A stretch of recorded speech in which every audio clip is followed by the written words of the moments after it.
안녕하세요. 지성IC 박팀장입니다. 이번 시간에는 제2머지포인트 사태라고 불리우는 보고플레이 회생 절차와 관련하여 왜 이 사건이 일어나게 되었고 앞으로 어떻게 될 계획이고 우리가 이 사건을 통해서 어떤 점을 배우고 경계해야 되는지를 말씀드리고자 합니다. 저희 또한 보고플레이에 입점되어 있는 한 회사로서 여러분들께 좀 더 객관적이고 정보를 공유할 수 있을 것 같아서 영상을 제작하게 되었습니다. 먼저 이제 보고플레이라는 회사가 어떤 회사인지를 좀 설명을 드리려고 하는데요. 저희가 작년 7월쯤이었을 거예요. 작년 7월에 제가 이제 메일로 이렇게 입점 제안을 받았거든요. 그 내용을 이제 간략하게 읽어드리면, 보고플레이는 회원수가 40만 명 이상으로 폭발적인 성장세를 이루고 있는 라이브 커머스 기업이다. 21년도에 1000억, 22년도에 8천억 예상, 23년도에 2.5조 원을 매출을 예상을 하고 있고, 라이브 방송 제작비는 모두 보고플레이 비용 부담이고 페이백 이벤트도 진행하고 있고, 별도의 제작비 없이 쇼호스트 및 스튜디오 섭외, 판넬 제작 등 500만원 상당의 제작비를 지원하고, 평균 시청자 수가 2만 명에서 2.5만 명, 그리고 30, 40대 여성 고객이 가장 많고, 프로모션은 이제 카드 청구, 보고 포인트, 페이백, 이건 전부 다 보고 플레이 비용 부담. 그리고 마케팅, 카카오 플러스 친구, FC, 그다음에 각종 커뮤니티 바이럴, 그리고 간편 입점, 이런 것들을 이제 장점으로 저희한테 입점 제안을 보냈거든요. 그래서 저희는 이제 크게 손해나는 부분은 없기 때문에 당연히 입점을 저희가 했고 상품을 모두 등록한 상태입니다. 그런데 이제 등록하고 나서 주문이 사실 그렇게 많이 들어오지 않았어요. 왜냐하면 이거는 방송이 주축이 되는 라이브 플랫폼이기 때문에 저희가 방송을 진짜 한 번도 안 했거든요. 그러니까 당연히 주문이 나올 수가 없죠. 그래서 평상시에 그냥 한 건, 두 건 이렇게 나오고 있었는데, 한 이틀 전인가 갑자기 주문이 50건이 들어온 거예요. 50건이. 그래서 이게 뭐지? 약간 누가 어디가 대박이 터졌나, 아니면 보고플레이 자체에서 크게 마케팅을 했나? 라고 그냥 대수롭지 않게 그냥 넘어갔거든요. 근데 그 다음날에 갑자기 주문이 400건이 나온 거예요. 이렇게 300건. 이게 지금 저희가 이제 최근에 발송한 건데, 지금 58건, 43건, 이제 이거는 다 발송이 이미 완료됐기 때문에 취소를 못했고, 발송 요청은 한 400건이 들어왔는데, 저희가 이걸 보고 인터넷 검색에 보고플레이라고 검색을 했더니 이렇게 그 뉴스가 다 나오는 거예요. 336억 손해, 500억 누적 부채, 500억, 12억 물린 소비자. 그래서 그때부터 이제 이상하다고 생각을 해가지고 이 발송 요청 300건, 400건들을 모두 취소를 시켜버렸어요. 이게 그러니까 왜 그러냐면, 이제 보고플레이에서 물건을 사신 분들이 이제 포인트가 쌓여 있을 거 아니에요. 근데 회사가 이제 회생 절차에 들어간다고 하니까 이제 이 포인트, 쌓아있던 포인트를 다 이제 써버리는 거죠.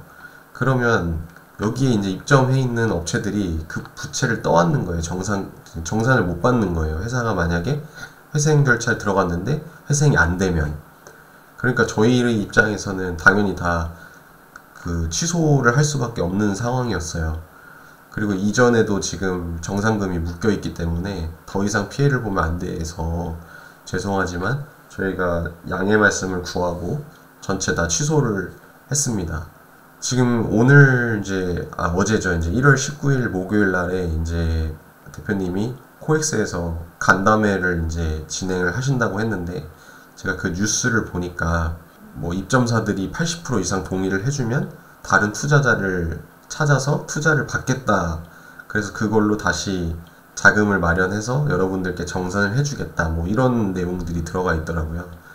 근데 이미 누적 적자가 지금 이렇게 쌓여 있고, 앞으로 지금 경기가 그렇게 좋은 신호들이 없는데, 그런 와중에서 누가 이런 스타트업에 투자를 해줄지 당연히 다 의문이 들 수밖에 없겠죠.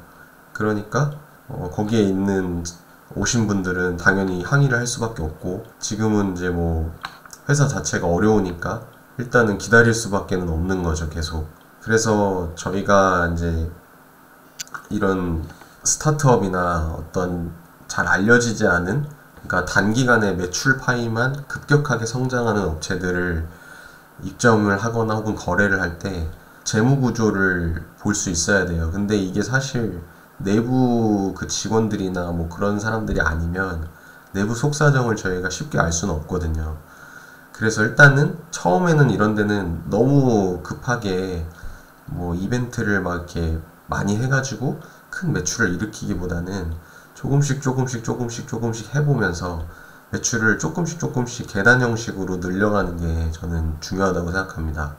다행히 저희가 뭐 물린 금액은 뭐 그렇게 크진 않지만 저희도 이런 경험을 실제로 이제 처음 해보는 거거든요. 그래서 앞으로는 이제 이런 이제 신규 업체를 입점을 할 때는 조금 더 저희도 조심스럽게 좀 대해야 될 것 같고, 처음에도 조금 약간 뜨뜻미지근했어요. 왜냐하면 저희가 정산과 관련해서 어떤 시스템이냐, 뭐 담당자를 연결해달라 이렇게 말씀을 드렸더니 뭐 연락처를 뭐 알려줄 수가 없다, 혹은 뭐 다음에 연락을 달라, 뭐 이런 식으로 약간 좀 미루는 듯한 느낌을 좀 받았거든요. 그래서 저는 처음에 시작할 때 좀 살짝 경계감은 들었어요. 그래서 그냥 일단 상품은 등록은 다 해놓고 진행을 했던 건데, 저희가 지금 상품이 224개가 이제 진열이 돼 있는데, 거기서 지금 225 다 최근에 다 품절시켰어요.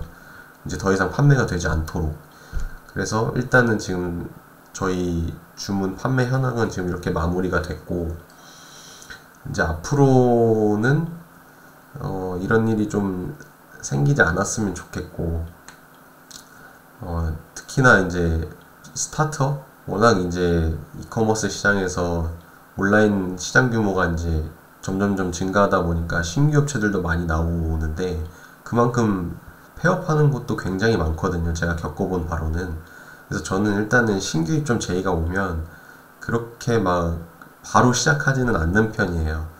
그래서 여러분들도 일단은 스타트업 이런 신생 플랫폼에 입점하실 때는 너무 많은 매출을 기대하지 마시고, 또 그쪽에서 제의를 이렇게 할 거예요.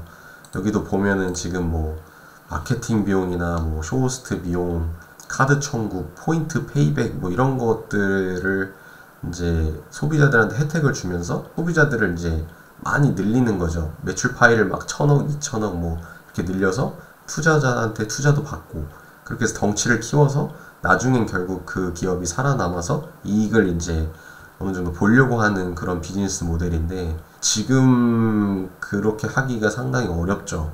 왜냐하면 저희 한국 같은 경우는 뭐 이커머스의 경쟁자들이 너무 많기 때문에 사실 쉽지 않습니다.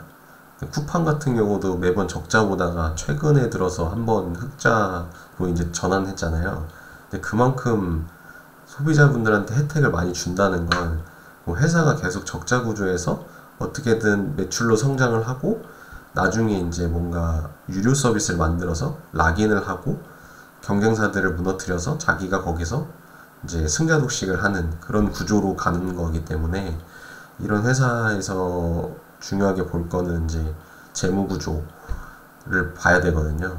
그래서 오늘은 안타깝지만 이제 이런 스타트업 플랫폼들에 대해서 여러분들이 좀 어느 정도는 경계를 하시고, 너무 그 기대치를 높이지 마시고, 그렇게 해야지만 이제 될 것 같아요. 앞으로는 이제 저희도 지금 특히 이번 사태가 일어나고 나서 좀 외상을 주는 업체들도 조금 경계를 하고 있고, 일정 금액 이상 올라가면 저희는 아예 판매를 아예 안 하거든요.